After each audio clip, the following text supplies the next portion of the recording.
epekto raw ang immigrants at non-permanent residents sa housing market ng Canada. Ito ang laman ng ulat ng Statistics Canada kamakailan. Gayunpaman, ayon sa ilang advocate, dapat daw maging maingat sa pag-uugnay sa mga migrante at issue ng housing sa bansa. Ang detalye sa report ni Keisha Balatbat.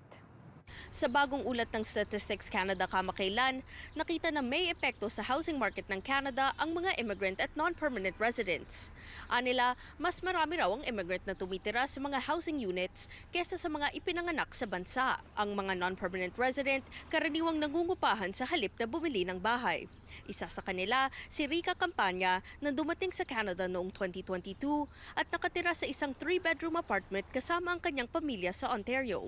Sharing kami as a relative kasi ang mahal ng mga rent dito sa Canada talaga. So, yung rent namin last time is 800 and then ngayon pumatak siya ng additional lang siya ng $50. So, 850 yung monthly namin. Pero tatlong family na kami nag-sharing niya kasi 3 bedrooms. 7 sila sa bahay kabilang ang 3 bata at nagbabayad sila ng higit $2,300 kada buwan sa renta. Bagamat nangungupahan at naka-work permit ngayon, pangarap daw niyang makabili ng sariling bahay sa Canada kung maging permanente na ang status sa bansa. Ayon sa isang realtor sa British Columbia, karaniwan na raw sa mga bagong dating ang pag-upa ng tirahan. Nire-recommend po namin na magrenta muna sila for the time being, especially po dahil hindi pa sila PR. And while they are saving at nagsisave pa lang po sila for their first home purchase, binibigyan po namin sila ng education kung paano po mag-save. Para po kapag ready na po sila, depending on their income, their savings, their credit score, their debts, kung meron man silang mga credit loans and stuff like that, prior to them buying a house. Aniya, nakakatulong ang pag-upa sa mga nag-iipon ng pera at sinusuportahan ng kanilang pamilya sa Pilipinas. Sa ulat ng Statistics Canada, sinabing kapag tumatagal ang isang immigrant sa bansa, bumababa ang paggamit nila sa mga rental at tumataas ang posibilidad ng pagbili nila ng bahay.